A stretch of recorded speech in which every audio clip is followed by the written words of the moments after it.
King Charles just shows up to Canada. He is the king of Canada, after all. He's in America's evil top hat, and he opens up his remarks with a land acknowledgement. I would like to acknowledge that we are gathered on the unceded territory of the Algonquin and Anishinaabe people. This land acknowledgement is a recognition of shared history as a nation, while continuing to deepen my own understanding.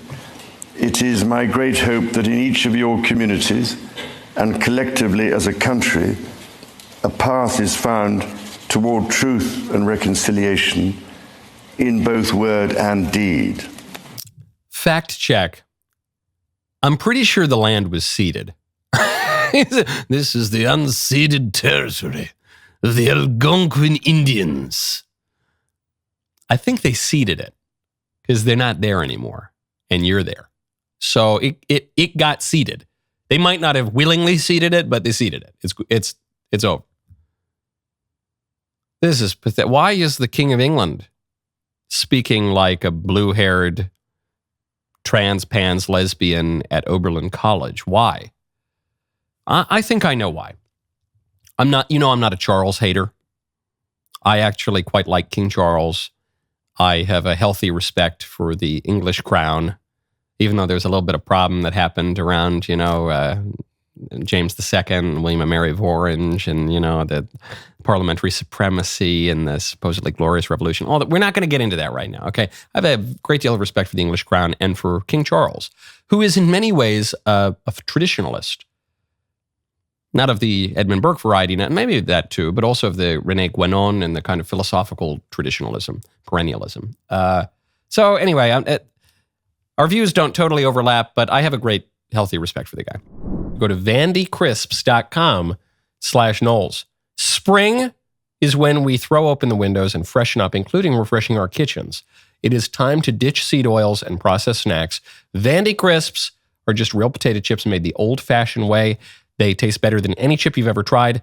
They frankly taste like a different thing. They taste like what a potato chip is supposed to taste like.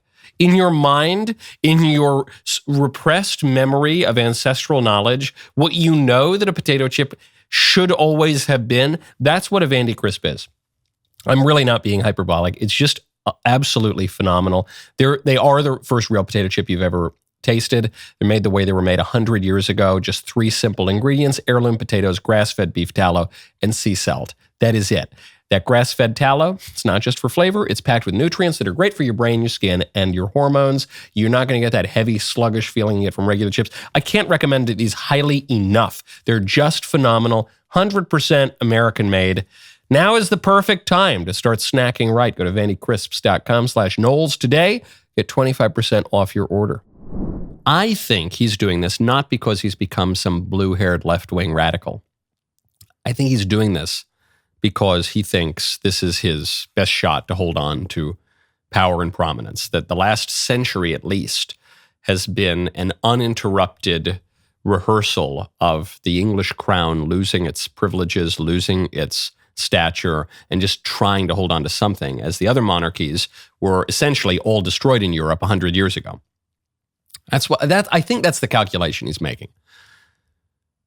Well, I have to change and adapt or they'll throw me out and chop my head off. And so, they have chopped the heads off of some of his predecessors. I think this is just a bad calculation. I see how he got there. I get it, but I think it's a bad calculation. We want monarchs, at least somewhere in the world. Maybe we don't want a monarch in America, but we want monarchs to exist. Americans get a kick out of the King of England, at least. We want the monarchs to be monarchs. With monarchs like this, who needs Democrats? Lowercase d. If you're going to have a monarch, have him be a monarch. This is how I feel about church. If you're going to go to church, have it be church. Have there be smells and bells and vestments and serious worship. I don't need to go to church to go to a rock concert. I can go to a rock concert any day of the week. I don't need to go to church to have some guy in a tight t-shirt with a microphone on his ear speak to me in a quotidian way. I can listen to TED Talks, okay? I don't need that at church. I go to church to go to church. I go to church to worship God. If you're going to have a monarchy, have your monarch act like a monarch. He doesn't need to get down and make ridiculous apologies toward often cannibal natives who were vanquished many centuries ago. We don't need to do that. He thinks it's going to help him hold on. I'm skeptical. Hate to tell the king how to do his job, but I think the way the monarchy holds on is by being a monarchy, by embodying the best aspects of monarchy, not trying to play act Democrat. That was a great show. Now stop. Hey, stop. Ring the bell. Subscribe. See you next time.